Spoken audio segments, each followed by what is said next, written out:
আমাদের বিভিন্ন দলের মধ্যে হোক, বিভিন্ন মানুষের মধ্যেই হোক, মত পার্থক্য থাকতে পারে, কিন্তু আমাদেরকে খেয়াল রাখতে হবে যাতে সেই মত পার্থক্য এমন কোনো পর্যায়ে না পৌঁছায় যেখানে দেশ ক্ষতিগ্রস্ত হবে, দেশের মানুষ ক্ষতিগ্রস্ত হবে, যেখানে দেশের সামনে এগিয়ে যাওয়া বাধাগ্রস্ত হবে, যেখানে দেশের মানুষের স্বাভাবিক যে চাওয়া, সেই চাওয়াগুলো বাধাগ্রস্ত হবে।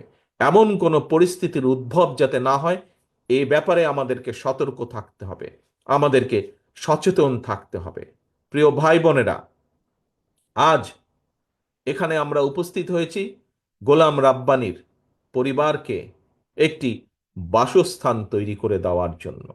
গোলাম রাব্বানির পরিবারের পাশে দাঁড়িয়েছি।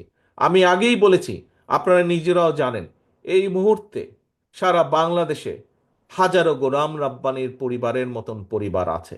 আসুন, আমরা কি চাই আগামী দিনগুলোতে এইরকম আর কোনো গোলাম রাব্বানির জীবনে যা ঘটেছে এরকম কোনো ঘটনা ঘটুক?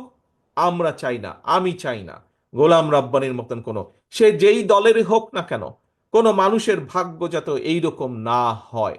একমাত্র ওয়ালটন এসি দিচ্ছে 1 বছরের রিপ্লেসমেন্ট গ্যারান্টি। কোনো মানুষের ভাগ্য যেন গোলাম রাব্বানির মতন না হয়। আগামী দিনগুলোতে, বাংলাদেশের আগামী দিনগুলোতে আমরা আর গোলাম রাব্বানি এইরকম ভাগ্যবরণ করা মানুষ আমরা আর দেখতে চাই না। আমরা একটি স্বাভাবিক বাংলাদেশ চাই, আমরা একটি নিরাপদ বাংলাদেশ চাই, যেখানে মানুষ মানুষের পাশে দাঁড়াবে, মানুষ মানুষকে সহযোগিতা করবে, যেখানে মানুষের সমস্যার সমাধানের চেষ্টা করা হবে, যেখানে মানুষের, সাধারণ মানুষের অভাব অভিযোগ যেগুলো আছে সেগুলো সমাধানের উদ্যোগ গ্রহণ করবে সরকার। এইরকম একটি সরকার আমরা আগামী দিনের বাংলাদেশে গড়ে তুলতে চাই। প্রিয় ভাই বোনেরা, যদি আমাদের এরকম একটি সরকারকে গড়ে তুলতে হয়, যেই সরকার মানুষের বিপদে পাশে দাঁড়াবে, যেই সরকার দেশকে সামনে নিয়ে যাওয়ার জন্য কাজ করবে, তাহলে প্রিয় ভাই বোনেরা, বাংলাদেশের দলমত নির্বিশেষে প্রতিটি সাধারণ মানুষকে এগিয়ে আসতে হবে।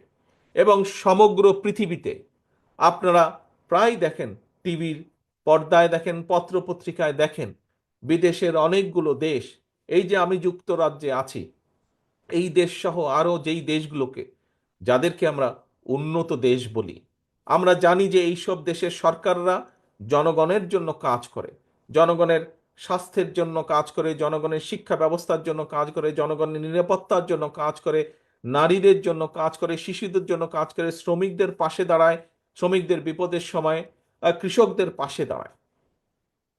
এইসব দেশের সরকার একটি প্রক্রিয়ার মাধ্যমে তৈরি হয়।